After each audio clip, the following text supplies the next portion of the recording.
Hello बच्चों, welcome to my channel learning notes. आज हम शुरू करेंगे चैप्टर 5 एक्सरसाइज 5.2 क्वेश्चन नंबर 1। तो आपके सामने क्वेश्चन 1 लिखा हुआ है। इसके अंदर लिखा है fill in the blanks of the following table. ठीक है, हमको ये एक टेबल दी गई है, इसके हमको ब्लैंक्स फिल करने हैं। वो कैसे? जिसके अंदर हमको डी दिया है common difference and A N दिया है N term of the A P. मतलब ए आपको पता ही है हमारी फर्स्ट टर्म होती है, ठीक है। डी आपको पता है हमारा कॉमन डिफरेंस होता है, एन आपको पता है नंबर ऑफ टर्न होती है। तो ए एन हमको निकालना है। तो फर्स्ट वाली इक्वेशन में अगर मुझे ए एन निकालना है तो ए एन का एक फॉर्मूला होता है, वो होता है A plus N minus one D. ठीक है, ए एन तो मेरे को फाइंड करना है। तो ए एन कितना हो गया? ए 7 दिया हुआ है प्लस 8 माइनस 1। ठीक है, एन हमारा 8 हो गया माइनस 1, डी हमको 3 दिया हुआ है। तो कितना हो गया? 7। और इधर कितना हो गया? 7।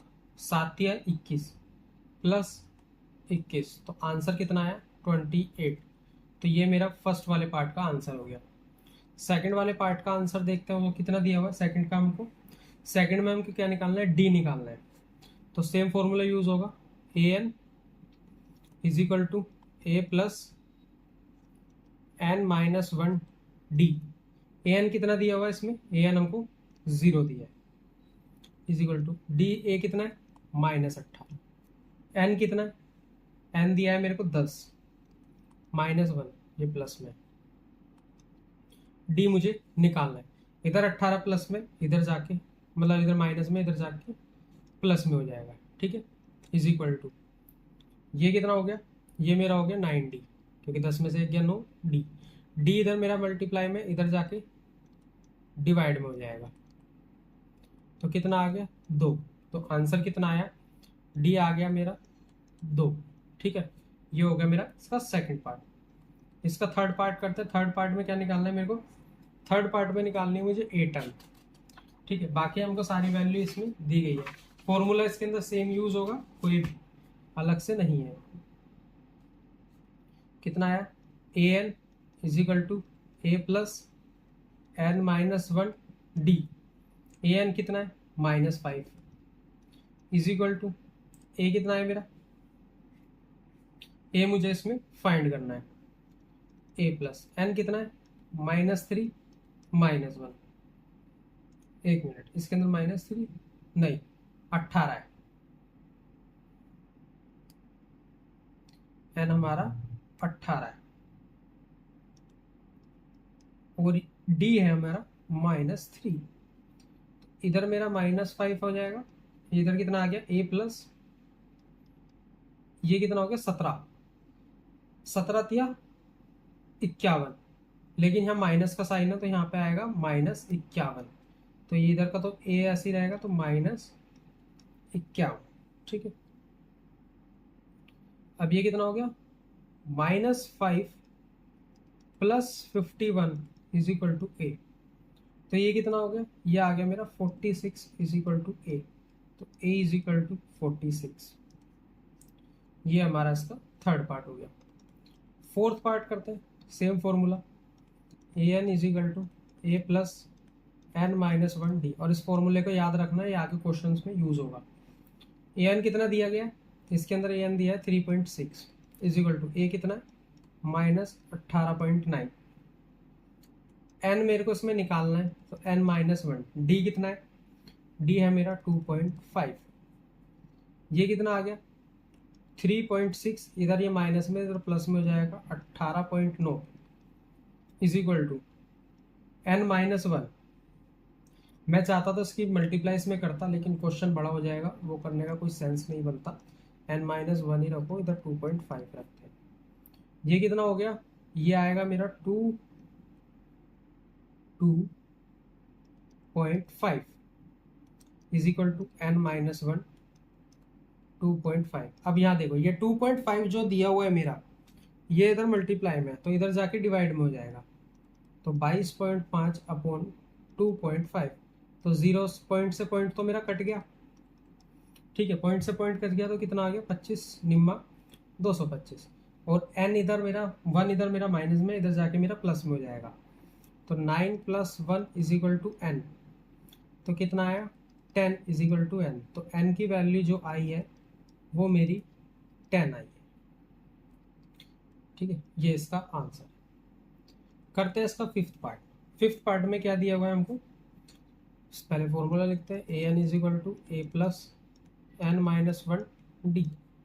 an कितना है 3.5 = a कितना है 0, नहीं a 0 नहीं है ना, ये 3.5 है। an मुझे निकालना है, an तो निकालना है। a कितना है 3.5, इसका आंसर ही 3.5 आएगा। पता है क्यों, अभी बताता हूँ। n कितना है 105 - 1, d 0 दिया हुआ है। अगर d मेरा 0 दिया है तो ये वाली वैल्यू तो मेरी 0 हो गई, बचा कितना 3.5, और यही मेरा इसका आंसर है। तो ये तो बहुत आसानी से हो गया ये वाला क्वेश्चन। अब हम करते हैं क्वेश्चन नंबर 2। क्वेश्चन नंबर 2 के अंदर हमको कुछ चीजें दी हुई है, मैं वो लिख देता हूँ। इसमें बोला गया choose the correct choice of the following justify. ठीक है, ऑप्शंस दिए हुए हैं, उसके अंदर हमें फाइंड करना है। देखो जैसे कि हमारा पहला जो क्वेश्चन है वो मेरे को ये दिया गया है, 30th टर्म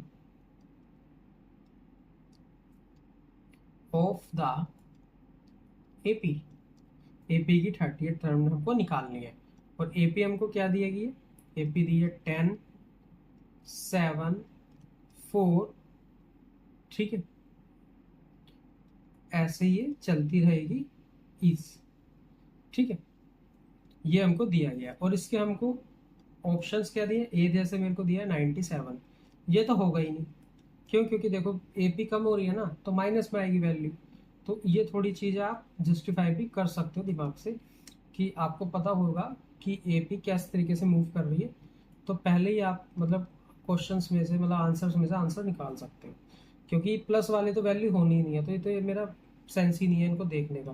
तो अब मेरे पास बचेंगी दो वैल्यू, इन दोनों वैल्यू में से देखना है कौन सी सही होगी। चलो करते हैं। मेरे को 38 टर्म निकालनी है इसमें, 38 टर्म। ठीक है, मतलब ए एन निकालना है मेरे को 38 टर्म का। ठीक है, तो इसका फॉर्मूला कितना है, क्या होता है ए एन। ए एन का मतलब है A30, ये मेरे को टर्म निकालनी है। ठीक है, is equal to A + 29 D हो गया। वो हो गया 29 डी। वही सेम चीज़ है, मैं आपको दिखा देता हूँ, कभी आप बोलो कि ये कैसे हो गया A + n-1 डी। ये इसी से फॉर्मूला बना है, ए एन = A+, मेरे को कितना निकालना है 30 टर्म निकालनी है ना, तो 30 - 1 करोगे और डी करोगे तो ये कितना आएगा 29 डी। और A+ आ गया ना सेम फॉर्मूला, और यही चीज़ मैंने यहाँ लिखी है। ठीक है, कभी आप कंफ्यूज हो जाओ कि ये कैसे आ गया वो कैसे आ गया, इस चीज़ का ध्यान रखना। तो मेरे को निकालना है A30 टर्म, तो इसके लिए हम सबसे पहले निकालेंगे डी। डी कितना है देखो, पहले 3 कम हुई वैल्यू, फिर 3 कम हुई, तो मेरे को डी दिख रहा है इसके अंदर -3। डी निकालने का फॉर्मूला मैं आपको एक्सरसाइज वो 5.1 में बता चुका हूँ, आप वहां से एक बार देख लेना। ठीक है, तो A30 = ए टर्म कितनी है मेरी 10 प्लस कितना 29। ठीक है, डी कितना -3, क्योंकि वैल्यू मेरी कम हो रही है। तो कितना हो गया 10 - 29 को 3 से मल्टीप्लाई करोगे, 29 या 87 ये आएगा। तो वैल्यू आएगी -77, और यही मेरी इसकी वैल्यू है। तो ये वाला मेरा आंसर जो होगा सी होगा। तो इसका जो आंसर आएगा वो आएगा सी। करते हैं इसका सेकंड वाला पार्ट। ये थोड़ा नहीं है क्वेश्चन, इसका सेकंड पार्ट देखते हैं। सेकंड पार्ट में क्या लिखा है, 11th term of the AP. AP की 11th टर्म निकालनी। एपी क्या दिए -3 -1/2 फिर 2 एंड सो ऑन। इसमें देखो वैल्यू मेरी माइनस से प्लस की साइड जा रही है, तो वैल्यू मेरी प्लस की आएगी। ए पॉइंट मतलब ए कितना दिया 28, बी कितना है 22, सी वैल्यू कितनी है -38, ये तो मेरा होगा ही नहीं, और डी कितना है -48.1/2, ये भी कभी नहीं होगा। तो इन दोनों में से एक वैल्यू निकलेगी। तो पहले मैं डी निकालता हूँ। डी कितना दिया हुआ है, डी आप शायद ऐसे नहीं निकाल पाओगे। डी इसके अंदर दिया हुआ है मेरा 2.5 का गैप दिया, ठीक है, क्योंकि ये देखो हाफ दिया है, 3 में से हाफ अगर बचेगा तो मतलब 2.5 कम हुआ है, और अगर 2.5 मतलब 0 पॉइंट मतलब माइनस का 0.5 या फिर ऐसे कह सकते 0.5 का अगर 2 तक गया है तो इसके अंदर मेरी वैल्यू प्लस हुई है 2.5। तो डी जो है वो मेरा 2.5 दिया हुआ है। ए एन मेरे को निकालना है। अगर नहीं आया समझ में तो मैं एक बार बता देता हूँ। D is equal to A2 minus A1 करते हैं। A2 कितना है -1/2 माइनस, और ए कितना है -3, तो ये कितना हो गया, ये -1/2 माइनस माइनस +3, एलसीएम लूंगा तो आएगा 6, ठीक है। ये कितना हो गया, ये आ जाएगा मेरा -1, 3 दूनी 6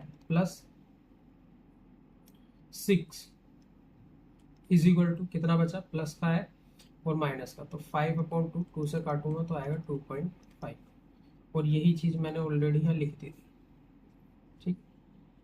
तो निकालना है मुझे A11 टन। उसका फॉर्मूला क्या होता है, A+10D। ए कितना है -3 +10, डी कितना है 2.5, तो -3, और ये कितना हो गया 10 दूनी 20 और 10 50। इसकी जो वैल्यू अगर ऐसे भी नहीं आ रहा समझ में तो आप इसको एक तरीके से और लिख सकते हो, 2.5 ना लिख के, अगर आपको समझना है वैल्यू।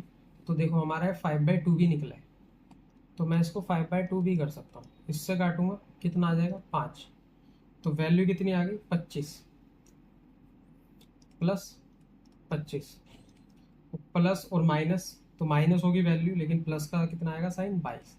तो ये मेरा इसका आंसर हो गया, ठीक है। क्वेश्चन आसान है, छोटे हैं, बढ़िया है।